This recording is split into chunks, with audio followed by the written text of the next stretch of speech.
नमस्कार दोस्तों, स्वागत है आप सभी साथियों का स्मार्ट स्टडी पर। तो साथियों, आरआरबी ग्रुप डी का एग्ज़ाम आपका 3 अगस्त से स्टार्ट है और आज आपको ये जो 2500 क्वेश्चंस का टारगेट मैंने दिया है, जो 25 दिन में आपको कंप्लीट करवा रहे हैं, उसका ये तीसरा ही दिन है, तीसरा क्लास है, जिसमें आज आपको पूरे 100 क्वेश्चंस करवाएंगे। देखो, ये 3 क्लास डे 3 है, लेकिन इससे पहले भी मैंने 100 क्वेश्चंस आपको करा दिया था, ठीक है, वो भी आपको मिल जाएगा। यानी आज आपके 400 क्वेश्चंस कंप्लीट हो जाएंगे। तो अगर आप ये सब क्लासेस नहीं देख रहे हो तो अपने जीवन की सबसे बड़ी गलती कर रहे हो। मैंने अलग से प्लेलिस्ट बना दिया है, वहाँ पर सारा वीडियो आपको अपडेटेड मिल जाएगा। करेंट अफेयर्स भी मैं आपको डेली करा रहा हूँ। ऑलरेडी 7 से 8 क्लास मैंने ऑलरेडी करा दिया है करेंट अफेयर्स का। कल भी रात में 100 क्वेश्चंस करा दिए थे और आज भी रात में आपको जो है करेंट अफेयर्स के 100 क्वेश्चंस मिल जाएंगे। तो भाई कंप्लीट आपको इस बार तैयारी करनी है, कहीं भी कुछ भी नहीं छोड़ना है। तो चलिए बिना देरी किए हुए क्लास को शुरू करते हैं, देखते हैं क्वेश्चंस। इस वीडियो में आज आपको पूरे 100 क्वेश्चंस देखने को मिलेंगे, जो कि पिछली बार पूछे गए सवाल हैं ग्रुप डी में 2025 में, ठीक है। पहला क्वेश्चन है, कार्बन के 2 मुख्य गुणधर्म क्या है जो इसकी विविधता युक्त प्रकृति और बड़ी संख्या में यौगिक बनाने की क्षमता में योगदान करते हैं। बहुत ही अच्छा सवाल है, तो ध्यान से देखिएगा। कार्बन के 2 मुख्य गुणधर्म होता है, एक तो आपका श्रृंखलन और एक चतुसंयोजकता। ऑप्शन नंबर 1 करेक्ट आंसर होगा। कार्बन के 2 मुख्य गुणधर्म क्या है जो इसकी विविधता युक्त प्रकृति और बड़ी संख्या में यौगिक बनाने की क्षमता में योगदान करते हैं। तो भाई श्रृंखलन और चतुसंयोजकता, ऑप्शन नंबर ए इस क्वेश्चन का करेक्ट है। एक भी क्वेश्चन मैंने बाहर से नहीं लिया है। ये जो 2500 क्वेश्चन का सीरीज है, ये 2025 में ग्रुप डी में जो 101 शिफ्ट में पेपर हुआ है, जिसमें 2525 क्वेश्चन आपको साइंस का पूछा गया है, वो क्वेश्चन आपको करवा रहे हैं और इससे बाहर कुछ भी नहीं आएगा आपके पेपर में। अगला सवाल है, पदार्थों के कणों के आकर्षण के बारे में निम्नलिखित में से कौन सा कथन सही है। देखिए, पदार्थों के कणों के आकर्षण के बारे में कौन सा कथन सही है। ए में लिखा है विभिन्न कणों के लिए आकर्षण बल समान होता है, बिल्कुल गलत है। गैसों की तुलना में क्या द्रवों में आकर्षण बल कम होता है, बिल्कुल गलत है। क्योंकि देखो, सबसे अधिक आकर्षण बल किस में होता है, आपका ठोस में होता है, फिर द्रव में होता है, फिर गैस में होता है। यानी द्रव में ज़्यादा होगा गैस से, तो यहाँ उल्टा लिखा हुआ है, तो ये भी गलत है। ऑप्शन नंबर सी में लिखा है विभिन्न कणों के लिए आकर्षण बल भिन्न भिन्न होता है, बिल्कुल भाई। ठोस के लिए अलग होता है, द्रव के लिए अलग होता है, गैस के लिए अलग होता है। तो ऑप्शन नंबर सी सही है, यही आपका करेक्ट आंसर होगा। अगला सवाल है, औसत चाल के बारे में निम्नलिखित में से कौन सा कथन सही नहीं है। कौन सा कथन सही नहीं है ये बताना है। ए में लिखा है चाल की गणना दूरी को समय से भाग देकर की जाती है, ये तो सही है भाई, क्योंकि औसत चाल का फॉर्मूला ही होता है कुल दूरी बटा कुल समय, तो ये तो सही है, आपको गलत चुनना है। बी में लिखा है औसत चाल के लिए केवल परिणाम की आवश्यकता होती है, दिशा की नहीं, ठीक है। यहाँ पर जो है ना, ये भी आपका सही लिखा हुआ है कि औसत चाल के लिए केवल परिणाम की आवश्यकता होती है, इसमें दिशा की आवश्यकता थोड़ी होती है, डायरेक्शन की आवश्यकता होती है क्या, नहीं होती है। तो ये भी जो है आपका सही लिखा हुआ है। सी में लिखा है, देखो सी में जो है आपका लिखा हुआ है कि इसका एसआई मात्रक मीटर प्रति सेकंड होता है, बिल्कुल सही है, इसका एसआई मात्रक मीटर प्रति सेकंड होता है, ये भी सही है। डी में लिखा है चाल ज्ञात करने के लिए हमें वस्तु के परिणाम और दिशा दोनों की आवश्यकता होती है, ये बिल्कुल गलत है यार। अब चाल ज्ञात करने के लिए आपको केवल परिणाम की आवश्यकता होती है, ठीक है, दिशा की आवश्यकता थोड़ी होती है, तो ये जो है आपका सही नहीं है। तो ऑप्शन नंबर डी इस क्वेश्चन का करेक्ट आंसर हो जाएगा। देखिए, वीडियो को आप लोग लाइक जरूर करिएगा और दोस्तों के साथ शेयर करना। देखिए, कॉपर के विद्युत अपघटनीय परिष्करण के लिए प्रयुक्त किया जाने वाला सबसे सामान्य विद्युत अपघट्य अम्लीकृत का विलयन होगा, इनमें से कौन सा बताइए। ध्यान से देखिए, कॉपर के विद्युत अपघटनीय परिष्करण के लिए, ठीक है, प्रयुक्त किया जाने वाला सबसे सामान्य जो विद्युत अपघट्य होगा जो कि अम्लीकृत का विलयन होगा, वो होगा साथियों कॉपर सल्फेट। कॉपर सल्फेट इस क्वेश्चन के लिए आपका करेक्ट आंसर हो जाएगा, ऑप्शन नंबर बी। अगला सवाल है, निम्नलिखित में से कौन सा कथन तरलों द्वारा लगाए गए दाब के बारे में सही है। देखिए, छोटा कर देते हैं, चारों ऑप्शन आपको दिखेगा, तो आपको बताना है कि निम्नलिखित में से कौन सा कथन तरलों द्वारा लगाए गए दाब के बारे में सही लिखा हुआ है, ठीक है। ए में लिखा है तरल उस पात्र के आधार और दीवारों पर दाब लगाते हैं जिसमें वे परिबद्ध होते हैं। ये सही है कि तरल उस पात्र के आधार और दीवारों पर दाब लगाते हैं जिसमें वो परिबद्ध होते हैं, ये तो सही है। 2 में लिखा है तरल के किसी भी सीमित आयतन पर लगाया गया दाब विभिन्न दिशाओं में असमान रूप से संचरित होता है, ये गलत है। केवल एक सही है, यानी ऑप्शन नंबर बी करेक्ट होगा, केवल एक सही है। निम्नलिखित कोशिकाओं में से किस कोशिका को एक छोर पर, ठीक है, डेंड्राइट यानी किस छोर पर जो है डेंड्राइट्स होता है, पार्श्व तंतु या फिर जिसको द्रुमिका के नाम से जानते हैं। तो देखिए निम्नलिखित कोशिकाओं में से किस कोशिका के एक छोर पर जो है पार्श्व तंतु यानी डेंड्राइट्स होते हैं? तो भाई ये न्यूरॉन में होता है ना, न्यूरॉन में होता है। न्यूरॉन में कुछ इस प्रकार से जो निकले हुए भाग होते हैं वही तो आपके द्रुमिकाई होते हैं, डेंड्राइट्स होती हैं। तो ये न्यूरॉन का भाग है, न्यूरॉन करेक्ट आंसर होगा। देखिए बाष्पीकरण की दर में वृद्धि होने के संदर्भ में निम्नलिखित में से कौन सा विकल्प गलत है? कल भी मैंने ऐसा क्वेश्चन आपको कराया था, ऐसे क्वेश्चन बहुत ज़्यादा पूछा गया था पिछली बार। तो बाष्पीकरण की दर में वृद्धि होने के संदर्भ में निम्नलिखित में से कौन सा विकल्प गलत है? तो देखिए अगर बाष्पीकरण की दर को बढ़ाना है तो उसके लिए पृष्ठीय क्षेत्रफल में वृद्धि होना आवश्यक है, तापमान में भी वृद्धि होना आवश्यक है, पवन की चाल में भी वृद्धि होना आवश्यक है, क्या आर्द्रता में वृद्धि होना आवश्यक है? अगर आर्द्रता यानी नमी, क्या नमी होगा तो आपका बाष्पीकरण की दर तेज होगा? नहीं यार, तो ये गलत है। तो ऑप्शन नंबर डी इस क्वेश्चन का करेक्ट आंसर होगा। अगला सवाल है यदि किसी धारावाही चालक को चुंबकीय क्षेत्र में रखा जाता है तो धारा की दिशा को उत्क्रमित कर दिया जाए तो चालक पर लगने वाला बल क्या होगा? देखिए क्वेश्चन बहुत ही अच्छा है। क्वेश्चन में बोला है यदि किसी धारावाही चालक को चुंबकीय क्षेत्र में रखा जाए और धारा की दिशा को उत्क्रमित कर दिया जाए तो चालक पर लगने वाला बल कैसा होगा भाई? तो देखो चालक पर लगने वाला बल जो है वो विपरीत दिशा में हो जाएगा, याद रखना। जब किसी धारावाही चालक को चुंबकीय क्षेत्र में रखा जाता है और धारा की दिशा को उत्क्रमित कर दिया जाता है तो चालक पर जो लगने वाला बल होगा वो उसके विपरीत दिशा में हो जाएगा। Option number B correct answer है। अगला सवाल है निम्नलिखित में से किस स्थिति में असंतुलित बल शामिल है? बताइए इनमें से कौन सा स्थिति है जहां पर असंतुलित बल शामिल है? जमीन पर स्थिर खड़ा एक व्यक्ति? नहीं। मेज पर रखी एक किताब? नहीं। जमीन पर लुढ़कती और अंततः रुकती एक गेंद? बिल्कुल, इसी में तो असंतुलित बल होगा कि जमीन पर एक गेंद लुढ़क रही है और अंततः वो रुक जाती है, तो इसी में असंतुलित बल होगा। बाकी देखिए सीधी सड़क पर एक समान गति से चलती हुई एक कार, ये तो संतुलित चाल होगा इसमें। Option number C correct answer है। अगला सवाल है वह दोष जिसमें व्यक्ति दूर की वस्तुओं को स्पष्ट रूप से नहीं देख सकता लेकिन पास की वस्तुओं को देख सकता है, इसको क्या कहते हैं?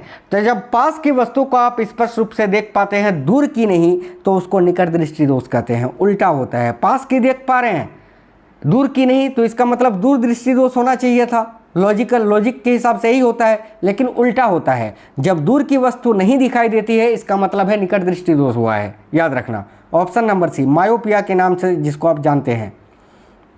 निम्नलिखित में से कौन सा संचलन ऐच्छिक पेशियों द्वारा होता है? तो भाई इनमें से कौन सा संचलन है जो ऐच्छिक यानी आपके इच्छा अनुसार होता है?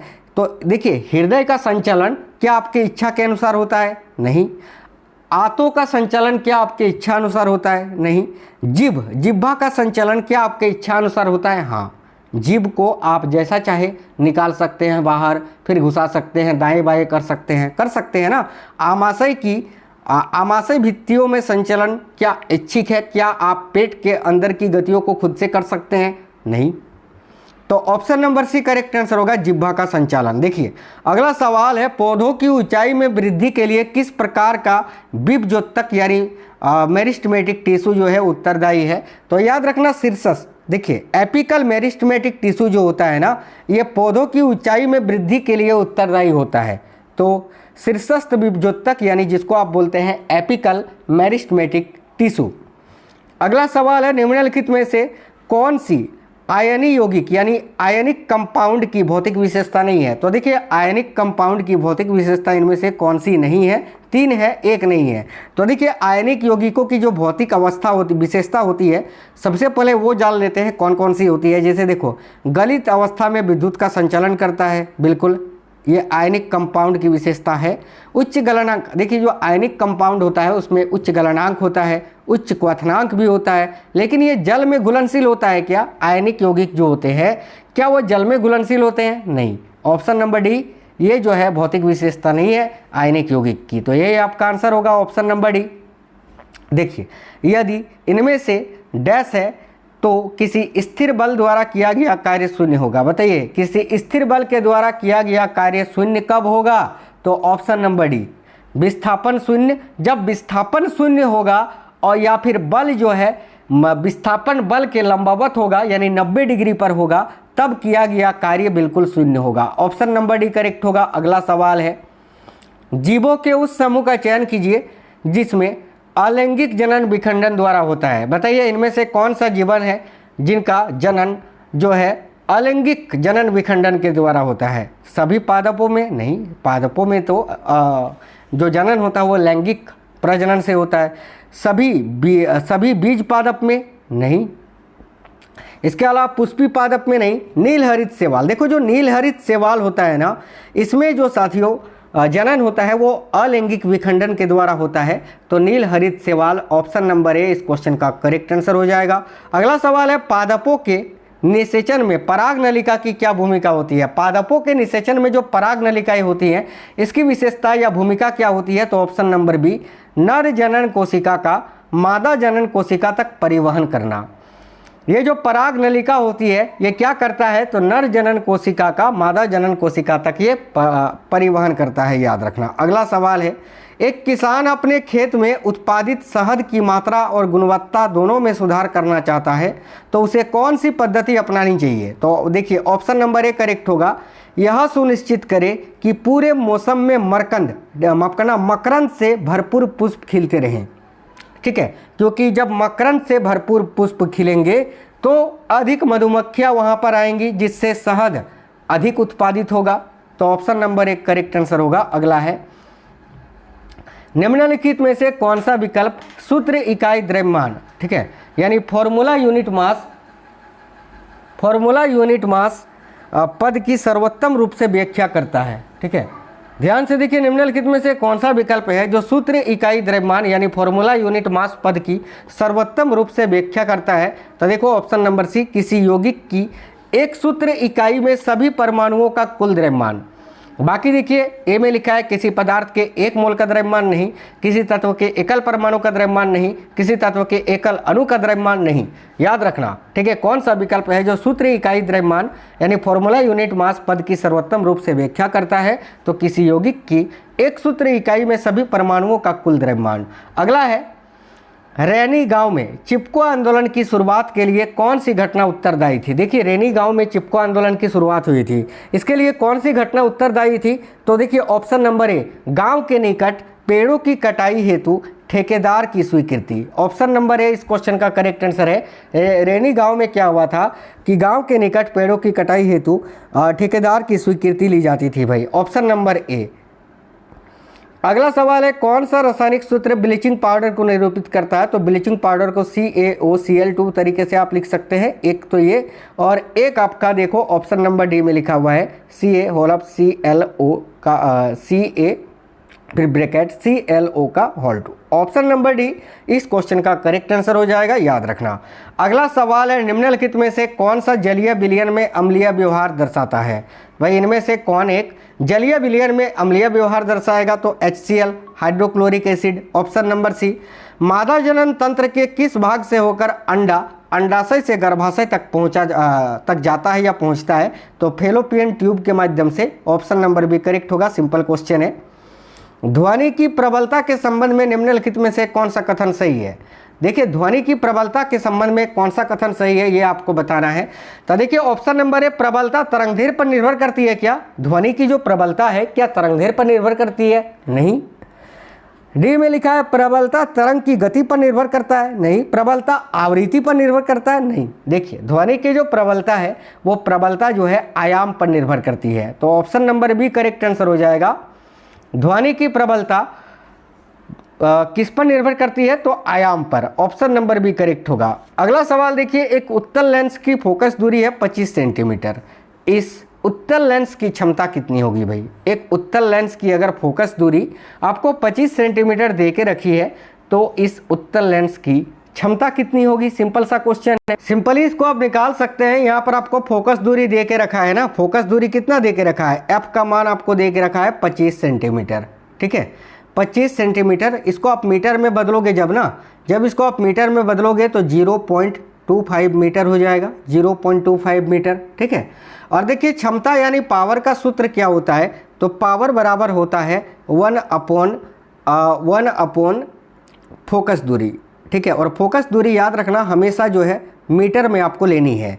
तो चलिए निकालिए, 1 अपॉन फोकस दूरी कितनी है, अभी मीटर में निकाला था ना 0.25। भाई इस यहाँ पर अगर 0 आप हटाते हो तो ऊपर में 2 0 आता है, और 25 को अगर आप देखिए 100 को 25 से डिवाइड करते हो तो 25 चौके क्या होता है, 25 चौके 100 होता है। लेकिन याद रखना ये 4 जो आया है ये क्या नेगेटिव है कि पॉजिटिव है, तो ये भाई प्लस में आया है ना, पॉजिटिव आया है, तो ऑप्शन नंबर सी करेक्ट होगा, +4 डायोप्टर। ठीक है, चूंकि यह उत्तल लेंस है इसीलिए इसकी क्षमता हमेशा धनात्मक ही होगी। ये भी आपको याद रखना है कि उत्तल लेंस की जो क्षमता है वो धनात्मक होगी। तो ये 2 ऑप्शन तो आप ऐसे ही हटा सकते थे, ये माइनस वाले तो आपके आंसर बिल्कुल कदापि नहीं होंगे। तो ऑप्शन नंबर सी इस क्वेश्चन का करेक्ट आंसर आपका हो जाएगा। अगला सवाल है, निम्नलिखित कथनों में से कौन सा सही है भाई, निम्नलिखित कथनों में से कौन सा कथन सही है। ए में लिखा है दक्षिण हस्त यानी दाएं हाथ के अंगूठे नियम वृत्तीय लूप पर लागू नहीं किया जा सकता, ये बिल्कुल सही है। ठीक है, माफ करना ये गलत है यार, आपको सही चुनना है कि दक्षिण हस्त, देखिए दाहिने हाथ का जो अंगूठे का नियम है वो वृत्तीय लूप पर लागू नहीं किया जा सकता, जबकि ये जो है ना साथियों लागू किया जा सकता है। तो ये जो है ना आपका गलत है, ये आपका गलत है, आपको सही चुनना है। सीधे चालक पर दक्षिण हस्त अंगूठा नियम लागू नहीं किया जा सकता, ये भी गलत लिखा हुआ है। सी में लिखा है दक्षिण हस्त अंगूठा नियम, ठीक है, एक सीधे चालक के परित चुंबकीय क्षेत्र की दिशा बताता है, ये सही लिखा हुआ है कि चुंबकीय हस्त अंगुष्ठ नियम एक सीधे चालक के परित चुंबकीय क्षेत्र की दिशा बताता है। ऑप्शन नंबर सी करेक्ट होगा। आगे देखिए, निम्नलिखित में से कौन सी घटना भौतिक परिवर्तन नहीं है। तो भौतिक परिवर्तन देखो, जल का वाष्पन, बर्फ का पिघलना, जल का जमना, ये सभी भौतिक परिवर्तन हैं। लेकिन मोमबत्ती का जलना, देखो जब कोई भी पदार्थ जलता है तो वो हमेशा रासायनिक परिवर्तन होता है, ये चीज़ आप याद रखना। तो ये रासायनिक परिवर्तन है मोमबत्ती का जलना, ये भौतिक परिवर्तन नहीं है। तो ऑप्शन नंबर सी करेक्ट होगा। रदरफोर्ड के परमाणु मॉडल की मुख्य विशेषता क्या है भाई बताइएगा। तो ए में लिखा है इलेक्ट्रॉन नाभिक के परित कोष में रहते हैं, इलेक्ट्रॉन नाभिक के परित कोष में रहते हैं, नाभिक में केवल ऋणात्मक आवेश वाला इलेक्ट्रॉन होते हैं, परमाणु पूर्ण रूप से एक समान धनात्मक गोला है, परमाणु के केंद्र में एक सघन धनात्मक नाभिक होता है। ये रदरफोर्ड के परमाणु मॉडल की मुख्य विशेषता है। Option number D correct answer हो जाएगा, ऑप्शन नंबर डी इस क्वेश्चन का करेक्ट होगा। ठीक है, अगला सवाल है, एक विशाल बांध के निर्माण का प्राथमिक लाभ निम्नलिखित में से क्या है। देखो बड़े बड़े डैम जो बनाए जाते हैं, बड़े बड़े डैम जिसमें पानी वर्षा के जल को नदी से आने वाले जल को जो है वो संग्रहित किया जाता है भाई। ठीक है, तो ये बड़े बांध के निर्माण का प्राथमिक लाभ क्या है, तो ऑप्शन नंबर डी जल विद्युत शक्ति का उत्पादन। देखो जो बड़े बड़े डैम है वहीं से तो जल विद्युत पावर प्लांट, ठीक है, इलेक्ट्रिसिटी वाले पावर प्लांट यहाँ पर उत्पादित किए जाते हैं, बनाए जाते हैं। तो जल विद्युत शक्ति के उत्पादन के लिए अगला सवाल है, 8 ओम प्रतिरोध में प्रति सेकंड 200 जूल उष्मा उत्पन्न होती है, तो प्रतिरोधक के सिरों के बीच का विभवांतर कितना होगा भाई, ध्यान से देखिएगा। देखिए उष्मा को ही हम पावर मानते हैं, तो पावर का मान लेते हैं, यहाँ पर आपका 200 जूल दे के रखा है। ठीक है, 200 जूल आपको यहाँ पर दे के रखा है। तो देखिए शक्ति का पावर वाट होता है, तो इसको हम वाट भी लिख सकते हैं, तो 200 वाट इसको आप मान लीजिए। और इसके अलावा यहाँ प्रतिरोध का मान आपको दे के रखा है कितना, 8 ओम है। ठीक है, अब शक्ति का सूत्र क्या होता है, P बराबर होता है साथियों V²/R होता है ना, P²/R, माफ करना V²/R। ठीक है, तो P का मान यहाँ पर कितना दे के रखा था, 200, और V² जो है आपको बेसिकली यही निकालना है, बीच का विभवांतर। ठीक है, तो इक्वल टू V²/R का मान कितना दे के रखा है, 8। ठीक है, तो यहाँ पर V² बराबर क्या हो जाएगा साथियों, तो देखो V² बी स्क्वायर बराबर हो जाएगा 8 दूनी 16, 1600 हो जाएगा। और जब भी का मान आप निकालोगे यहाँ पर, तो भी का मान अगर निकालोगे तो ये जो 1600 है इसमें रूट अंडर 1600 होगा, और रूट अंडर 1600 का मान कितना होता है 40 का 1600 का रूट अंडर कितना होता है 40, तो 40 वोल्ट जो है आपका मान निकल के आएगा, ऑप्शन नंबर ए। अगला सवाल है, निम्नलिखित विकल्पों में से कौन सा किसी पदार्थ की क्षारकीयता या क्षारकीय प्रकृति के लिए उत्तरदायी है। कल मैंने बताया था अम्लीय पदार्थ की जो प्रकृति होती है वो क्या होता है, H+ आयन वो देते हैं, और जो क्षारकीय प्रकृति होते हैं वो OH- आयन देते हैं। तो ऑप्शन नंबर ए क्षारकीय पूछा था, एक करेक्ट आंसर हो जाएगा। देखिए निम्नलिखित में से कौन सी एकल जीव द्वारा जनन की विधि नहीं है, तो इनमें से कौन सी जनन विधि है जो कि एकल जीव द्वारा नहीं होता है। देखिए विखंडन एकल जीव के द्वारा एक कोशिकीय जीव या एकल जीव कर सकते हैं अकेला। पुनर्जनन भी ये एकल जीव द्वारा जनन की विधि है। खंडन भी है, लेकिन लैंगिक जनन नहीं है। लैंगिक जनन में ये देखो एकल जीव द्वारा ये लैंगिक जनन नहीं किया जा सकता है। जैसे कि मनुष्य में लैंगिक जनन होता है, तो क्या मनुष्य अकेले ही प्रजनन करता है? नहीं, उसके लिए 2 जनक चाहिए। ठीक है, तो लैंगिक जनन जो है इसमें जो है साथियों एकल जीव द्वारा जनन नहीं किया जा सकता है, याद रखना। उच्च पिच और निम्न पिच ध्वनि में क्रमशः क्या होता है? देखो उच्च पिच यानी उच्च आवृत्ति, निम्न पिच यानी निम्न आवृत्ति। Option number B correct answer होगा। अगला सवाल है, आमाशय और आंतों जैसे आंतरिक अंगों की भित्तियों में किस प्रकार की पेशी होती है? तो आमाशय और आंतों जैसे जो आंतरिक अंग होते हैं उनकी भित्तियों में साथियों चिकनी मांसपेशियां होती हैं, चिकनी। Option number be smooth. अगला है, निम्नलिखित में से कौन सा कार्य अपरा द्वारा नहीं किया जाता है? तो अपरा द्वारा इनमें से कौन सा कार्य नहीं किया जाता है, यही आपको बताना है। ए में भ्रूणिया, रक्त से कार्बन डाइऑक्साइड और अपशिष्ट को यह हटाता है। अपरा यानी प्लेसेंटा, बिल्कुल ये सही है भाई। इसके अलावा सगर्भता को सहारा देने वाले हार्मोन का उत्पादन करता है, बिल्कुल। मां से भ्रूण तक ऑक्सीजन और पोषक तत्वों का संचार करता है, ये भी सही है। शिशु जन्म के लिए ऑक्सीटोसिन का स्राव करता है, गलत है।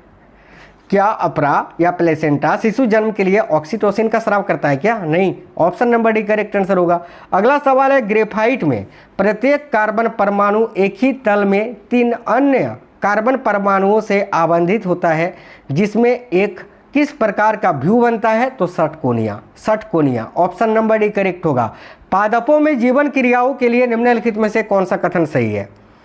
तो देखिएगा, ए में लिखा है ऊर्जा के पर्यावरणीय स्रोत एक समान है। नहीं, पर्यावरण पादपों पर आधारित नहीं होता है, बिल्कुल ये सही है कि पादपों में जीवन क्रियाओं के लिए निम्नलिखित में से कौन सा कथन सही है? तो ऑप्शन नंबर बी करेक्ट होगा। अगला, निम्नलिखित में से किनकी खेती मोती बनाने के लिए की जाती है? तो सिपिया की खेती, याद रखना, सिपिया की खेती मोती बनाने के लिए की जाती है भाई। पॉम्फ्रेट एक प्रकार का भारतीय समुद्री मछली है, मैंने कल आपको बताया था। अगला सवाल है, एक समान वेग समय ग्राफ के लिए निम्नलिखित में से कौन सा कथन सही है? तो एक समान वेग के वेग समय ग्राफ के लिए कौन सा कथन सही होगा? तो ढलान बराबर त्वरण, जिसका मान 0 होगा। ऑप्शन नंबर बी इस क्वेश्चन का करेक्ट आंसर है। अगला सवाल है, ब्रिसन उदर गुहिका के भीतर होने वाले या होने के स्थान पर बाहर क्यों स्थित होते हैं? ब्रिसन देखते हो ना मनुष्यों में, नर में ब्रिसन जो है वो कहाँ होता है भाई? उदर गुहिका के भीतर होने के स्थान पर यह बाहर होता है। क्यों होता है बाहर? देखो, क्योंकि शुक्राणु निर्माण के लिए निम्न तापमान ये बनाए रखता है। अब देखो, बॉडी का जो टेम्परेचर होता है लगभग 37 डिग्री सेल्सियस होता है, और इससे लगभग 2 डिग्री कम सेल्सियस आपको चाहिए, जिससे कि शुक्राणु का निर्माण हो सके। और ये कब होगा? जब ये बॉडी के टेम्परेचर से बाहर होगा। इसीलिए जो है शुक्राणु निर्माण के लिए देखो, इसीलिए ब्रिसन जो है उदर गुहिका के भीतर होने के स्थान पर बाहर होता है। ऑप्शन नंबर डी इस क्वेश्चन का करेक्ट आंसर हो जाएगा। अगला सवाल है, 0.02 मीटर स्क्वायर क्षेत्रफल वाले, देखो, जूते पहने एक व्यक्ति जमीन पर खड़ा है। यदि व्यक्ति का वजन 600 न्यूटन है तो जमीन पर दाब कितना है? बहुत ही अच्छा सवाल है, ध्यान से देखिएगा। देखिए, आसानी से सॉल्व कर सकते हैं। यहाँ पर देखिएगा, बल वजन का मान आपको कितना दे के रखा है साथियों? तो एफ का मान आपको यहाँ पर दे के रखा है 600 न्यूटन, ठीक है। और क्षेत्रफल कितना दे के रखा है? एरिया बराबर 0.02 मीटर स्क्वायर। अब देखो, दाब का सूत्र क्या होता है? P इक्वल टू होता है F/A। तो f का मान यहाँ पर कितना दे के रखा था 600 और a का मान 0.02, ठीक है। तो 0.02 यानी इसको हम क्या लिख सकते हैं, या क्या लिख सकते हैं क्या, यहाँ पर देखो, यहाँ पर जब पॉइंट हटाते हैं तो ऊपर में 2 जीरो आएगा और जब इसको आप सॉल्व करोगे तो 2 से यहाँ पर कितना हो गया, टोटल हो गया आपका 60,000 बाई 2। तो इसका मान आपका कितना निकल के आएगा, 30,000 newton per meter square. Option number C इस क्वेश्चन का करेक्ट आंसर होगा, न्यूटन पर मीटर स्क्वायर यह दाब की इकाई होती है। आगे देखिए अगला सवाल है, घरेलू विद्युत परिपथ में फ्यूज का मुख्य उद्देश्य क्या होता है। तो भाई घरेलू विद्युत परिपथ में हम फ्यूज क्यों लगाते हैं, ओवरलोडिंग रोकना और उपकरणों की सुरक्षा करने के लिए। अगला सवाल है, हड्डी को मुख्यतः संयोजी ऊतक के रूप में वर्गीकृत किया जाता है क्यों। देखिए हड्डी को मुख्यतः संयोजी ऊतक के रूप में वर्गीकृत किया जाता है क्यों, ध्यान से देखिएगा, बड़ा ही अच्छा सवाल है। इस क्वेश्चन का correct answer option number B होगा। इसमें खनिज युक्त बाहरी कोशिकीय मैट्रिक्स में फैली हुई कोशिकाएं होती हैं, ठीक है, इसीलिए हड्डियों को संयोजी ऊतक के रूप में वर्गीकृत किया जाता है। हड्डी एक प्रकार का कनेक्टिव टिश्यू है ना। अगला देखिए, चिन्ह परिपाटी के अनुसार दर्पण द्वारा निर्मित सीधे प्रतिबिंब की ऊंचाई किस रूप में ली जाती है, तो हमेशा धनात्मक में ली जाती है। Option number C. अगला सवाल है, एक स्ट्रो को जल से भरे गिलास में रखने पर वह मुड़ी हुई दिखाई देती है, निम्नलिखित में से कौन सा कथन सही है। तो ये प्रकाश के अपवर्तन के कारण बेसिकली होता है, जो कि ऑप्शन में नहीं दे के रखा है, ऑप्शन के अनुसार बनाना है। कथन ए में लिखा है, आपतित किरण, अपवर्तित किरण और अभिलंब एक ही तल में होते हैं, बिल्कुल।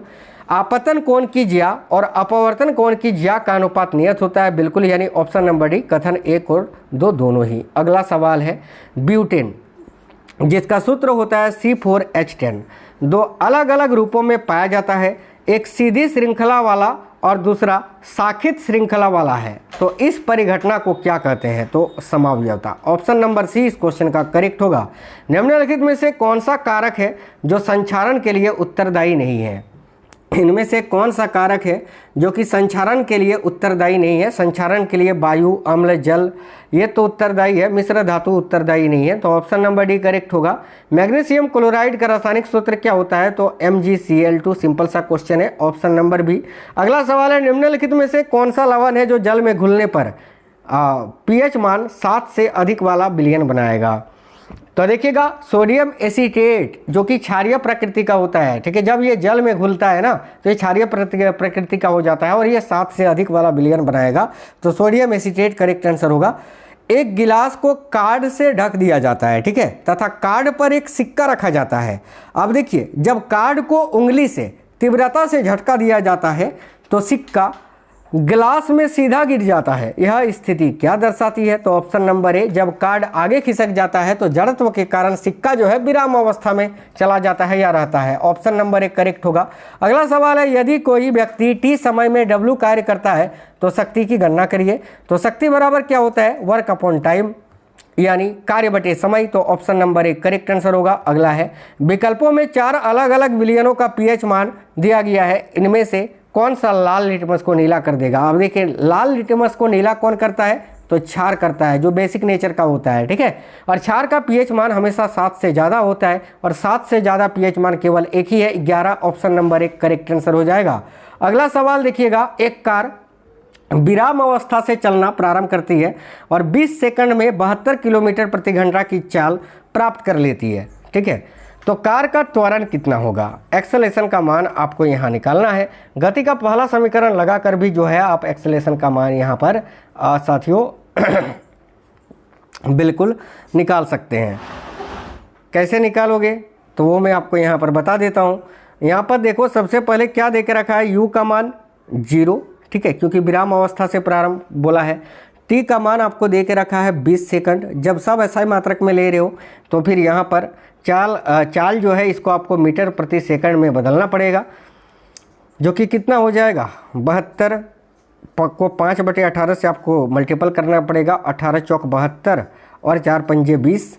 तो यहाँ पर जो है ना यहाँ पर जो है आपका देखो, ये v का मान कितना निकल के आ जाएगा, तो v का मान निकल के आ जाएगा 20 मीटर प्रति सेकंड। और गति का पहला समीकरण क्या कहता है, गति का पहला समीकरण कहता है v = u + at, यही बोलता है ना।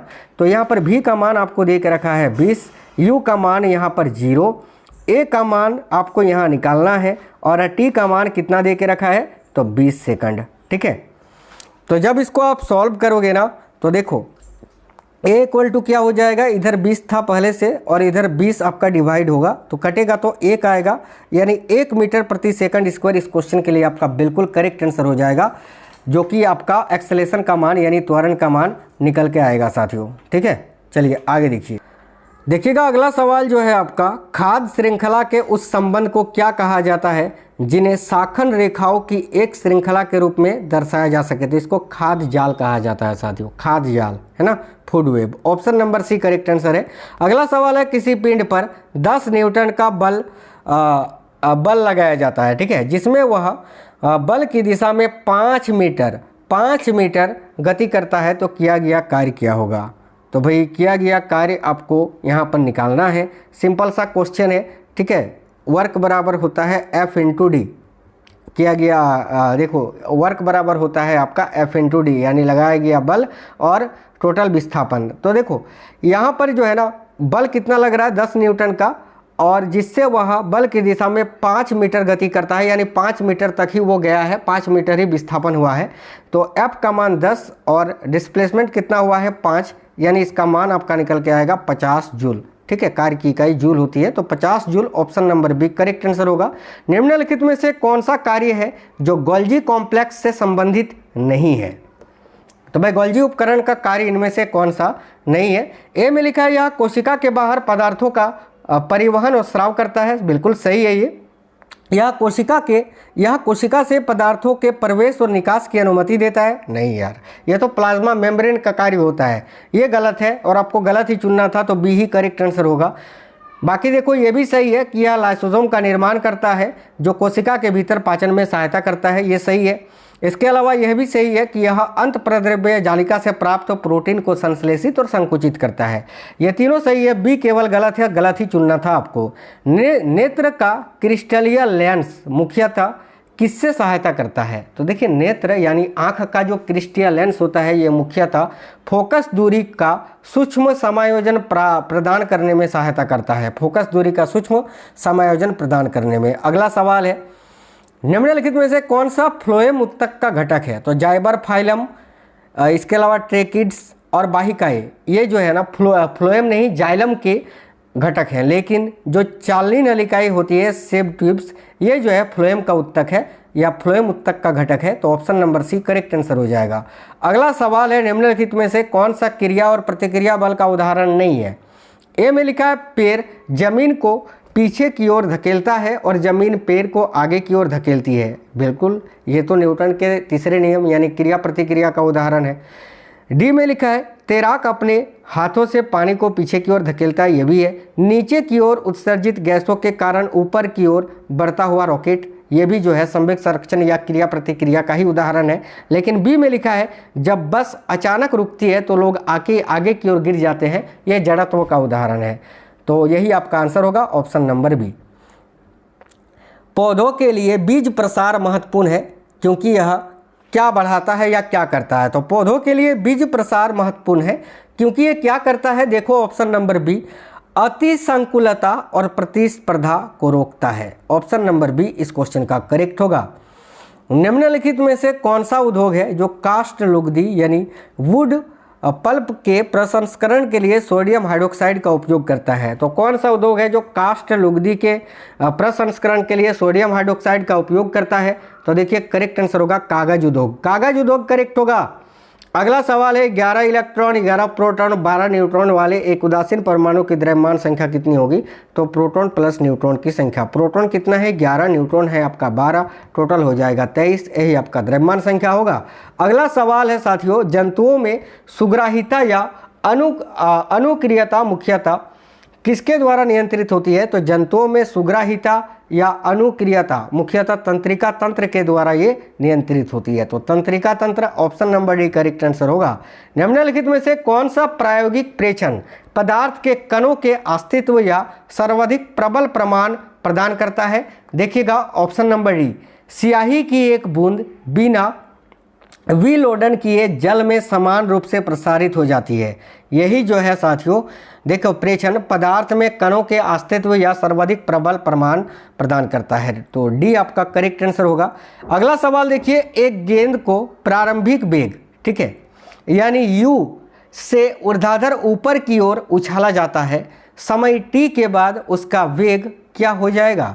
तो भाई v बराबर क्या हो जाएगा? u minus G T, u बराबर v बराबर u माइनस जी टी हो जाएगा। यहाँ पर गति का पहला समीकरण समझ के ऑप्शन नंबर डी नहीं लगा देना, एक करेक्ट आंसर हो जाएगा, याद रखना। अगला सवाल है, निम्नलिखित में से कौन सा कथन सही है? भाई चारों में से कौन सा कथन सही है? ध्वनि निर्वात में गमन कर सकती है क्योंकि यह अनुदैर्ध्य होती है। गलत, अनुदैर्ध्य तो होती है लेकिन निर्वात में गमन नहीं कर सकती है।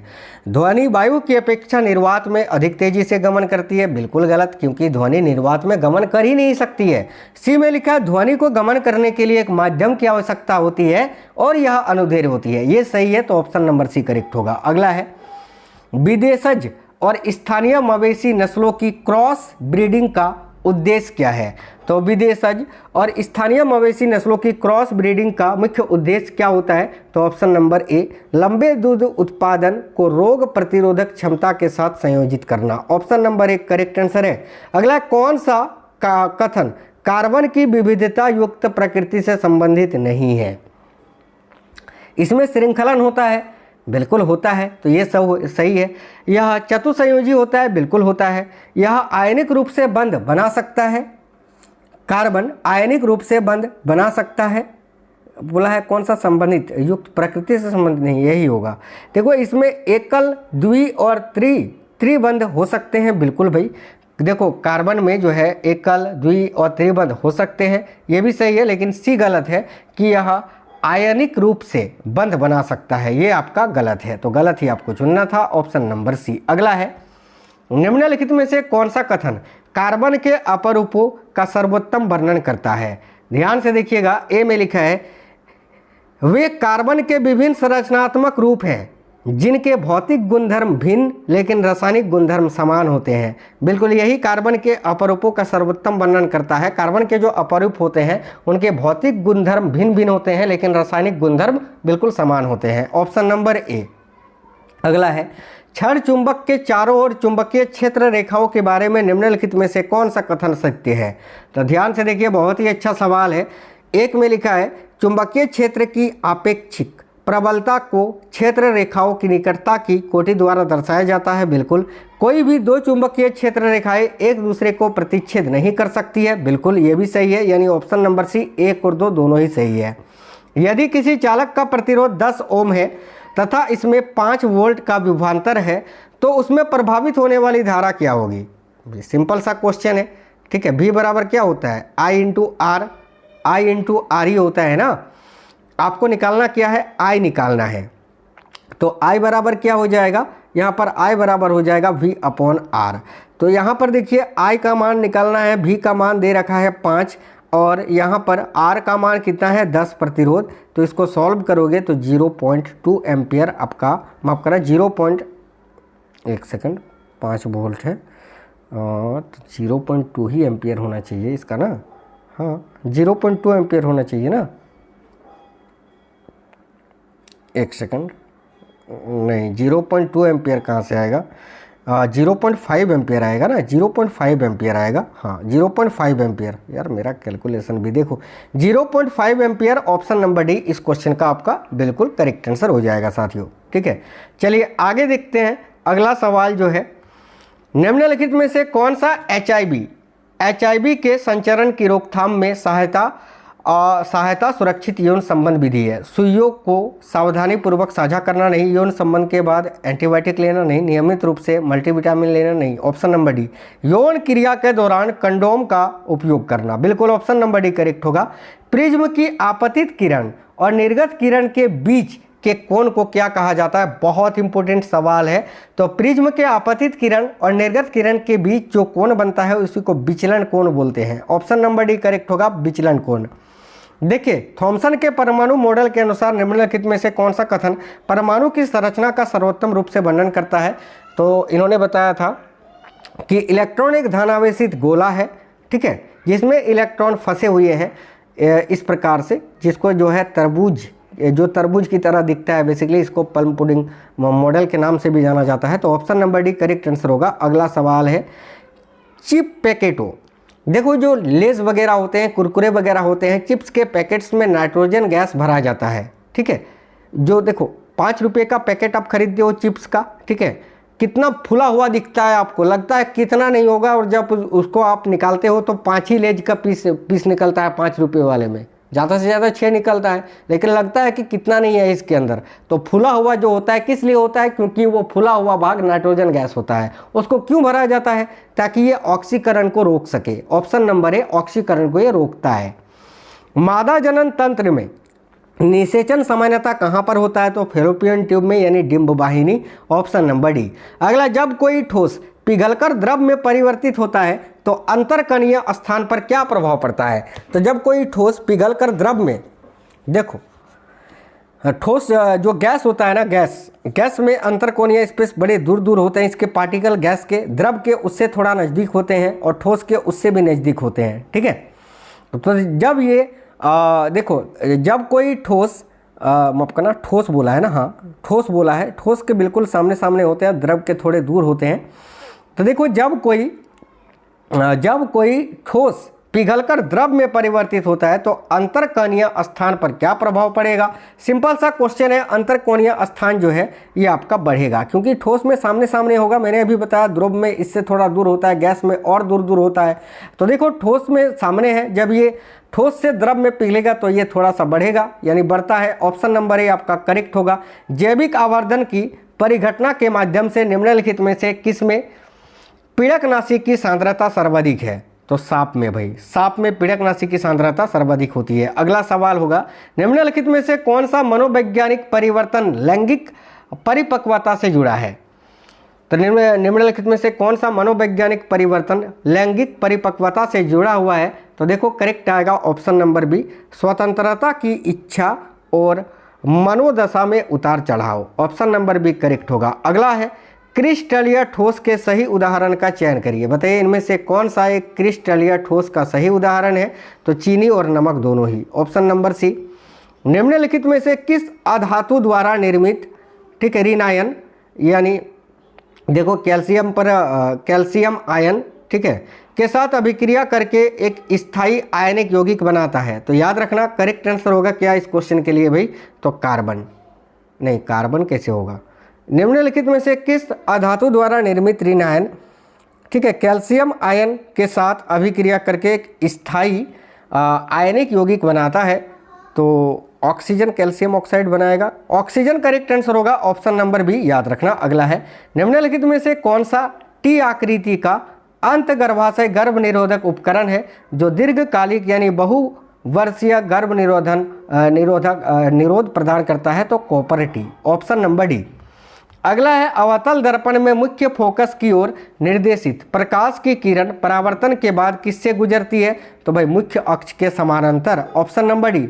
धारावाही चालक के पास रखी गई कंपास सुई विक्षेपण दर्शाती है, क्यों।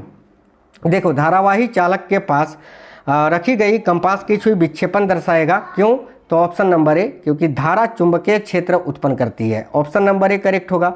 जब किसी वस्तु पर असंतुलित बल कार्य करता है तो क्या होता है। ऑप्शन नंबर बी, वस्तु की गति या गति की दिशा में परिवर्तन होता है भाई। अगला सवाल है, प्रतिध्वनि सुनने के लिए मूल ध्वनि तथा उसकी प्रतिध्वनि के बीच कम से कम कितना समय अंतराल होना चाहिए। तो 0.1 सेकंड का। Option number A. अगला सवाल है, देखो CH3, ये जो देखो ये जो आपका सूत्र लिखा हुआ है, निम्नलिखित में से किस कार्बनिक यौगिक का संरचनात्मक सूत्र को दर्शाता है। तो option number A, 2 dimethyl propane का। ऑप्शन नंबर ए करेक्ट हो जाएगा। पादप में जनन के संबंध में निम्नलिखित में से कौन सा कथन सही है। तो पादप में जनन के संबंध में इनमें से कौन सा कथन सही है। ऑप्शन नंबर बी, बीजाणु अकेले ही नई संतति उत्पन्न कर सकता है भाई। ऑप्शन नंबर बी, युग्मक अकेले ही नई संतति उत्पन्न कर सकते हैं। क्या जाएगा। नहीं। बीजाणु केवल नर लैंगिक जनन के दौरान ही उत्पन्न होता है। नहीं। नई संतति उत्पन्न करने के लिए बीजाणुओं को दूसरे बीजाणु के साथ संलयन की आवश्यकता होती है नहीं। ऑप्शन नंबर बी इस क्वेश्चन का करेक्ट आंसर होगा। बीजाणु अकेले ही नई संतति उत्पन्न कर सकता है। अगला सवाल है, ऑक्सीकरण और अपचयन के संबंध में निम्नलिखित में से कौन सा कथन सही है? बहुत ही अच्छा सवाल है, ध्यान से देखिएगा। ठीक है, एक में लिखा है किसी पदार्थ को तब ऑक्सीकृत कहा जाता है जब वह ऑक्सीजन ग्रहण करता है या हाइड्रोजन का त्याग करता है। भाई ये तो बिल्कुल सही लिखा हुआ है। जब किसी पदार्थ को, देखो, किसी पदार्थ को तब ऑक्सीकृत कहा जाता है जब वह ऑक्सीजन ग्रहण करता है या हाइड्रोजन का त्याग करता है। 2 में लिखा हुआ है किसी पदार्थ को तब अपचयित कहा जाता है जब वह ऑक्सीजन त्याग करता है या हाइड्रोजन ग्रहण करता है। ये जो है ना, ये भी आपका बिल्कुल सही लिखा हुआ है। 3 में लिखा है प्रत्येक रेडॉक्स अभिक्रिया में ऑक्सीकरण और अपचयन दोनों एक साथ होता है। बिल्कुल, यानी ऑप्शन नंबर सी 1, 2 और 3 तीनों कथन सही है भाई। ठीक है, आगे देखिए। अगला सवाल है, निम्नलिखित में से कौन सा कथन सही है? ए में लिखा है कैल्शियम क्लोराइड का सूत्र इकाई द्रव्यमान 111 एमयू होता है, जो कि बिल्कुल सही लिखा हुआ है। इसको सॉल्व करोगे तो 111 एमयू ही आपका आंसर आएगा। इसके अलावा 2 नंबर में लिखा हुआ है आपका, बी में लिखा है। ठीक है, बी में लिखा है सूत्र इकाई द्रव्यमान की गणना उसी प्रकार से की जाती है जिस प्रकार हम आणविक द्रव्यमान की गणना करते हैं। बिल्कुल यार सही है। सी में लिखा हुआ है सूत्र इकाई द्रव्यमान की गणना उसी प्रकार से की जाती है जो आणविक द्रव्यमान की गणना करने के हमारे तरीके से भिन्न है। ये गलत है, यानी ए और बी दोनों ही सही है, ए करेक्ट होगा। अगला है, निम्नलिखित में से कौन सा प्राकृतिक पारिस्थितिकी तंत्र का उदाहरण है? तो वन जो है ये प्राकृतिक पारिस्थितिकी तंत्र का उदाहरण है। निम्नलिखित में से किसमें ऑक्सीकरण अभिक्रिया शामिल नहीं है?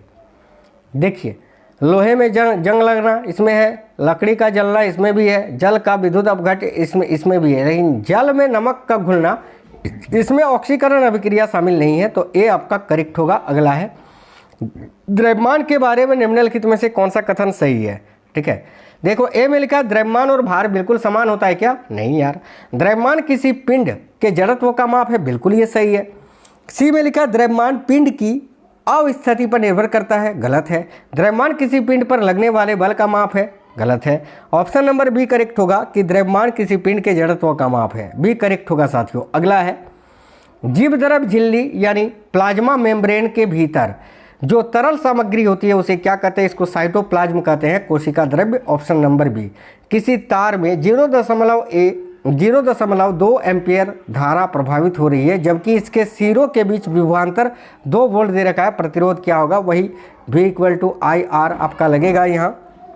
ठीक है, आपको निकालना है प्रतिरोध, यानी R का मान यहाँ पर आपको निकालना है। ठीक है, यहाँ पर देखिए V बराबर क्या दे के रखा है आपको? V बराबर I × R। ठीक है, तो V का मान कितना है? देखो, V का मान 2 वोल्ट है, बराबर I का मान आपको 0.2 दे के रखा है और R आपको निकालना है। तो R बराबर क्या हो जाएगा? R बराबर 2/02 को हम 2 लिखते हैं और ये पॉइंट हटाएंगे तो 1 0 ऊपर हो जाएगा। तो इसका मान कितना निकल के आएगा भाई? 2 से 2 कट के आ जाएगा और 10 ओम इसका मान आपका निकल के आएगा। तो इस क्वेश्चन का करेक्ट आंसर आपका हो जाएगा 10 ओम। अगला है, दैनिक स्थलीय अन्योन्य क्रियाओं जैसे कि आप और आपके निकट बैठे किसी मित्र के बीच में गुरुत्वीय बल को एक दुर्बल बल क्यों माना जाता है? तो देखिए ऑप्शन नंबर बी, क्योंकि बल केवल तभी महत्वपूर्ण होता है जब बड़े द्रव्यमान जैसे ग्रह या खगोलीय पिंड शामिल हो। ऑप्शन नंबर बी करेक्ट होगा। यदि 10 न्यूटन का एक नियत बल किसी वस्तु को बल की दिशा में 5 मीटर गतिमान करता है तो किया गया कार्य 50 जूल होगा। अभी मैंने यही सेम क्वेश्चन आपको कराया था ना। आगे देखिए, अगला सवाल है, तंत्रिका उत्तक के संबंध में निम्नलिखित में से कौन सा कथन सही है? सी सही होगा। देखो, तंत्रिका उत्तक न्यूरॉनों से बना होता है और मस्तिष्क, रीढ़ की हड्डी और तंत्रिकाओं में पाया जाता है, ये आपका सही होगा। अगला सवाल है, क्षुब्ध वायु धारा के माध्यम से देखी गई वस्तुओं का लहराना, ठीक है, यानी वेबरिंग, ये किसका उदाहरण है? तो ऑप्शन नंबर ए, छोटे पैमानों पर वायुमंडलीय अपवर्तन का। भाई अगला सवाल है, उपकला उत्तक का प्राथमिक कार्य क्या है? तो उपकला उत्तक का प्राथमिक कार्य होता है सुरक्षा प्रदान करना। Option number D. हाइड्रोकार्बन के पूर्ण दहन पर निम्नलिखित में से कौन सा उत्पाद निर्माण होता है। जब हाइड्रोकार्बन का पूर्ण दहन होता है तो इससे हमें कार्बन डाइऑक्साइड और जल प्राप्त होता है, याद रखना। ऑप्शन नंबर डी करेक्ट होगा। तो आज आपके 400 क्वेश्चन कंप्लीट हो गए 2500 क्वेश्चन में से। जो रेगुलरली क्लास देख रहे हैं साथियों, बिल्कुल गर्दा उड़ा के आओगे पेपर में। रात में आपको लेट नाइट करंट अफेयर्स की क्लास भी मिल जाएगी, 100 क्वेश्चन उसमें रहेगा, जरूर आपको देखना है। जिन्होंने पहले की क्लासेस नहीं देखी है चुपचाप जाकर देख लेना। वीडियो के डिस्क्रिप्शन में टेलीग्राम चैनल और व्हाट्सएप चैनल का लिंक मिलेगा, जरूर फॉलो कर लेना, ज्वाइन कर लेना। तो मिलते हैं आपसे नेक्स्ट वीडियो में। जय हिंद साथियों, वंदे मातरम।